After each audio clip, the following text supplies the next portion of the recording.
In this video, we'll be hunting a box of nickels. We'll be looking for anything older than 1960, including war nickels, buffaloes, or anything older. We'll also be looking for any foreigns, proofs, air reserve varieties, or any other cool things we can find. And I don't believe this box has any enders, so we'll have to look for finds in the rolls. So let's start the hunt, and I'll bring you in when we have our first find. Roll 1, and we already have our first find, and it's from the 50s. It's a really nice 1958 from Denver. Roll 9, and we have a couple more finds, including our first nickel from the 40s of the box, a 1949 from Denver, as well as a 1957 from Denver as well. Roll 13, and we have another find from the 50s, and this one is a 1954 from Denver.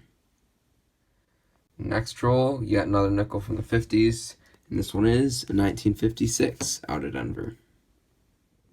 Roll 19, and we have our second find from the 40s, and this one's another one from 1949, this time from Philly.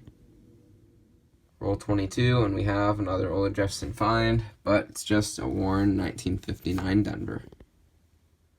Next roll, a couple more finds. First, we have a new oldest of the hunt, a 1940 out of Philly, as well as another 1956 Denver.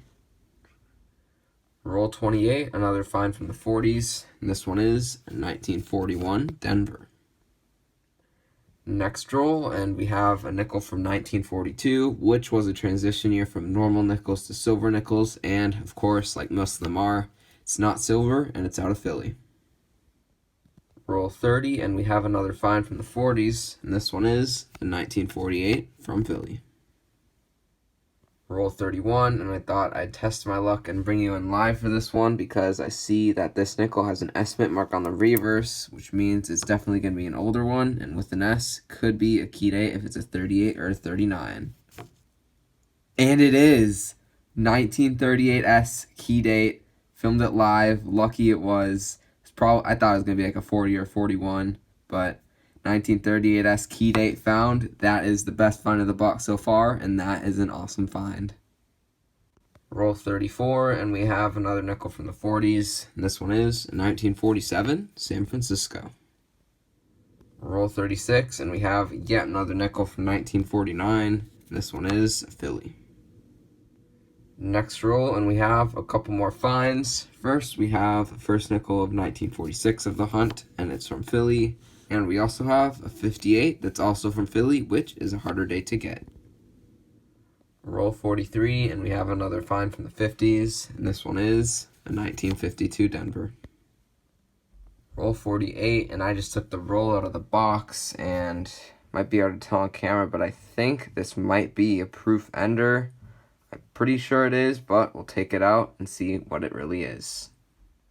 Just opened the roll, and here's the coin that I thought looked like a proof, and 1961, and harder to tell on camera, but that definitely looks like a proof. And before 1968, proofs were made in Philadelphia, so they don't have a mint mark, and that is definitely a proof strike. You can see it has the full steps and the thicker rim as well, so this is definitely a 1961 proof nickel. That was an ender, and that is an awesome find. Same roll as that 1961 proof. Near the end of the roll, we finally have our first foreign of the box. I usually get a lot more, but it's first one. It's a Canadian nickel from 1996.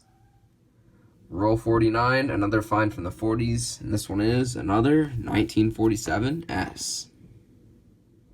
Nickel box has been hunted, so let's go over the finds. We ended up with 8 estimates, which is definitely less than normal for a box. Only one foreign, which is also a lot less than normal. I usually get at least a couple Canadians, but we only got one from 1996. And then older Jeffersons, we got a pretty good amount. A lot from the 40s, a lot from the 50s, including this nice 1958 Denver, as well as one of the best finds of the box, a 1938S key date, which is an awesome find. And then also another great find for the box, this 1961 proof nickel that was actually a reverse facing ender, and I actually managed to catch it before I opened the roll. It's definitely harder to tell on camera, but it definitely is a proof. Has the proof strike with the full steps, and also the proof luster, which is what's harder to tell on camera, but it definitely is a proof. Unfortunately, no silvers or buffaloes, but we still got a couple of good finds, so this was a good nickel box.